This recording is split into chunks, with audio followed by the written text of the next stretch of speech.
Hello, everybody. Welcome to my Tuesday Facebook Live. Today, we are going to be talking about facing fears, and this week is the fear of inadequacy. And we're going to start talking about that and then move into how to begin loving your story. And of course, today I had to represent, so I'm going to back up for a minute and love your story shirt today, so that we can kind of embrace that. I've been wearing it all day. I love it. Found it at a little shop nearby, and I think it was appropriate for today, so I thought I would represent. So let's kind of start looking at some things today. While each of the videos this month can stand alone, I think it's helpful to hear them all. The different topics are layers that build or complement each other as you move through your own self-discovery process. And today I want to talk about the fear of inadequacy. We're going to explore it in general and then move into, like I said, how to begin to love your story. Today I want to start a little differently. I wanted to read to you something that I found by Dr. White, and he talks about the sacred one. And so just bear with me for a minute as I read to you. I call the part of me that has feelings of inadequacy the sacred one. We all have a sacred one inside of us. It's a secret we all share, but don't talk about.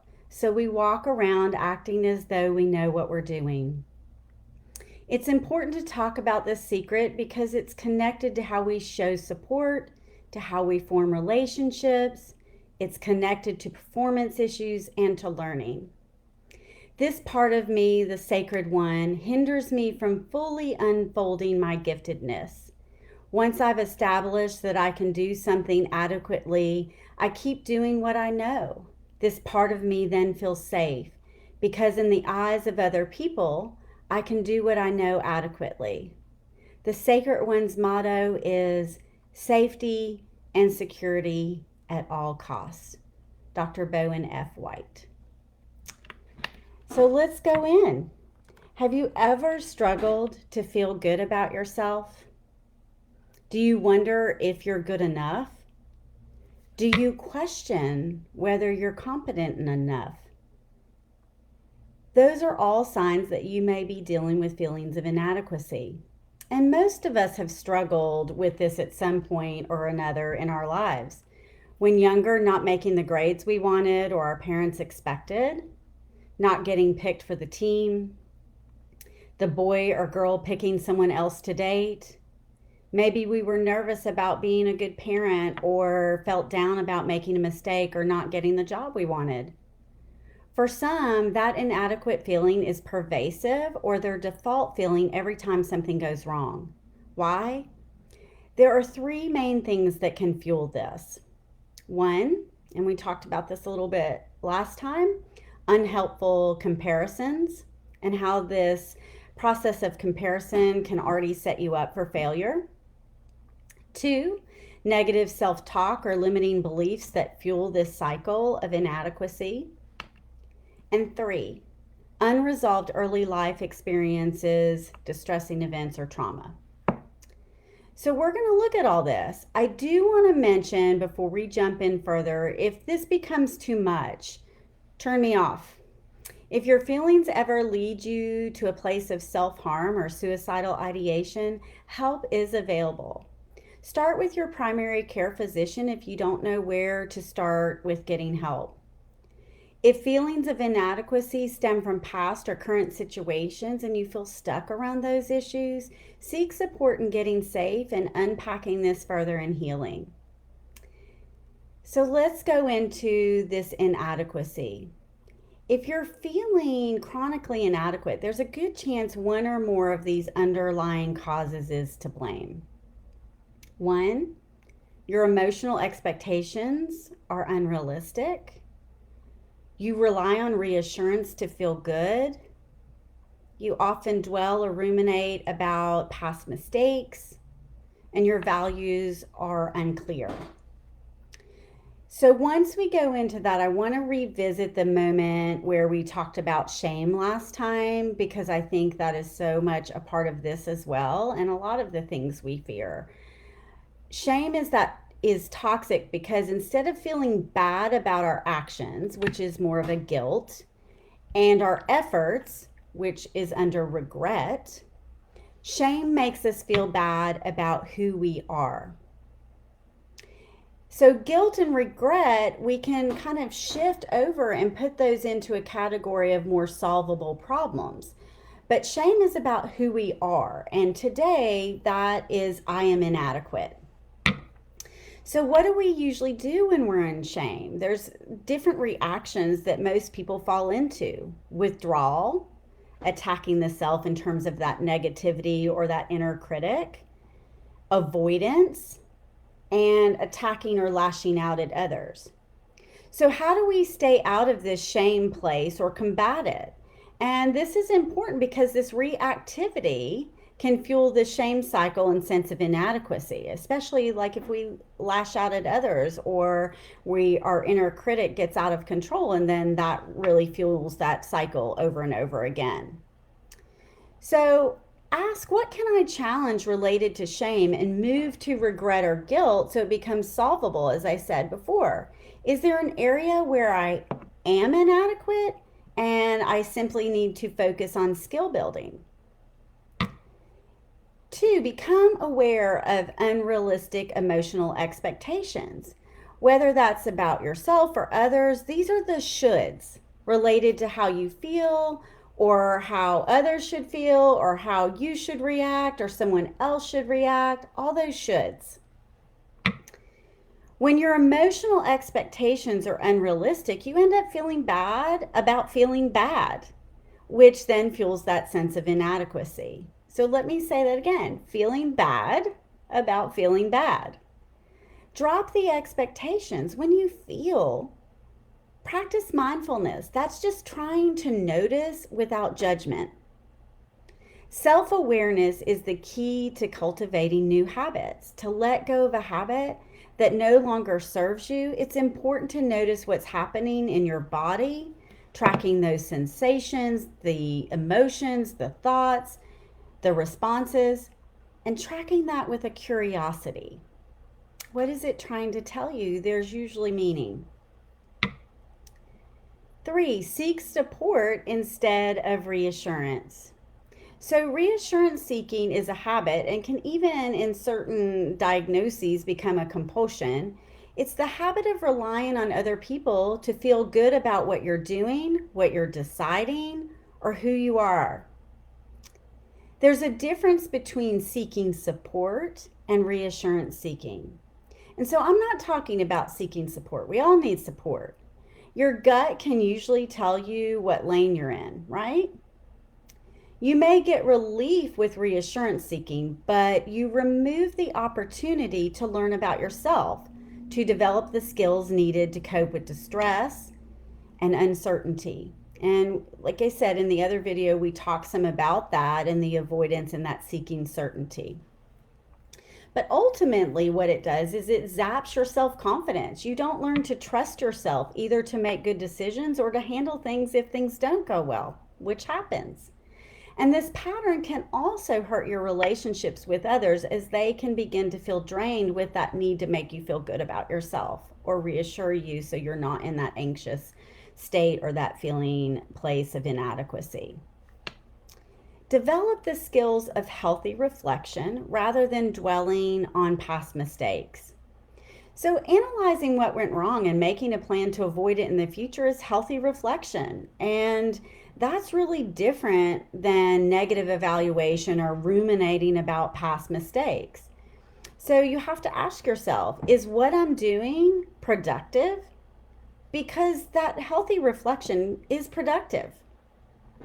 Feelings of inadequacy generally have nothing to do with our actual performance or our abilities in life. Feelings of inadequacy generally have nothing to do with our actual performance or abilities in life. So what do we want? I mean, we want the opposite, right? We want to feel adequate. When we feel adequate, we feel like we have worth and value. So, how do we overcome this? First step, accepting that sometimes we're going to feel inadequate. If we do, then we're less likely to fear it. If we understand this is going to happen, we expect it, then we don't have to fear it as much. And then this experience won't be as bad. Compassionately witness the feelings so you can learn about yourself. Step 2, attending to those disowned parts of yourself. So for some of you, this is going to feel a little woo-woo when we start talking about parts of ourselves, but we all have parts. In the work I do every day, healing is helping my clients, a lot of women, love their story. Attending to all the different parts of themselves, helping women to challenge and let go of limiting beliefs, the narrative born of past trauma or distressing events. This allows them to step into the narrative or the story they want to live. So again, we all have parts, and we may identify some of these parts as bad, but there really are no bad parts. Parts were designed as survival skills, and I've talked about that as well in the past, just how we have to adapt sometimes to our environment or events that happen to us, and sometimes what serves us in the past doesn't always serve us in the present. But I want to repeat that. There are no bad parts. But Bonnie, how about my inner critic? How can the inner critic be good? Did that critic originally develop to protect you from something or someone? What about the one that is afraid of not being good enough? I encourage you to learn how to offer compassion to the part of you who is afraid of not being good enough, rather than telling yourself that you shouldn't feel how you feel. One part of compassionately witnessing the part of you who is afraid is to name your name your emotion correctly. I often hear people say, I was feeling inadequate. Well, what if you change the way you look at inadequacy? What if you look at it as part of your story? What if you got curious about the emotions and physical sensations that you feel? What if you were curious about the story that is part of that for you? Dan Siegel, author and psychiatrist, coined the phrase, name it to tame it. Think of the examples I mentioned earlier, not making the grades you wanted or your parents expected, for example. How can you connect with that story, that younger part of yourself, in a caring way? Remember, our brain does not always give us good advice. Naming it gives us the power to assess the situation from our adult perspective. And that leads us right into the next step. Step 3, pay attention to the stories you're telling yourself. We experience the world around us through channels of perception that are full of our assumptions, beliefs, and stories about ourselves and the world. So think about this. Something can only trigger you if it matches a story that's already in your channels of perception. I am who I am because of my story. Bringing into awareness all the different parts of ourselves, seeing them as a part of who we are today, helps us to learn how to love our story. This is power. Bringing these parts and the stories that go with them into our adult awareness allows us to step into self-compassion and self-care instead of reacting. When we own our story, we go from hiding or surviving to thriving. There are 2 key areas to help you move into thriving: anchors and buoys. So anchors are the things that ground yourself to the present, help you gain distance from the triggering event, so you can ask yourself, what are the stories in my current channel of perception? What energy is from the past, and what attention does the present situation deserve? Buoys. This is your environment of support. Friends who affirm you, role models who, by association, make you feel like a winner, accomplishments that convince you of your worth, things to tell people that you do with your day to day. So, they support you in everything, day to day stuff, big stuff, little stuff. So, here are the hard truths for today. Fear can lead to avoidance, withdrawal, lashing out, or attacking yourself. But the reality is, the good enough version of you is always going to succeed more often than the one that does not try at all. The good enough version of you is always going to succeed more often than the one that does not try at all. For that matter, the part of you that thinks you're inadequate, if you try, it's better than not trying at all. Takeaways. Feeling inadequate is a common experience, even for very accomplished people and people who seem perfect. Pop culture would have us believe that adequacy comes from one of only a few areas: financial success, fame, career achievement, relational bliss, or physical appearance. We narrow our own vision accordingly and feel hopelessly inadequate when we focus on these things. So it's important to define what adequacy and success mean to you through the lens of your own value system. If you find yourself struggling, take some time to notice the stories in your channels of perception. Then ask yourself, how can I give that part of me care and attention right now, maybe that it didn't get before, instead of disowning that part of myself? So my last thing for today is we have 1 week left. 1 week left of October. Spooky stuff, fears. And I've tossed around some different things about what to do next week, but I would love your input. And if you're like, Bonnie, there is no way I'm going to write in the comments what my fears are, private message me.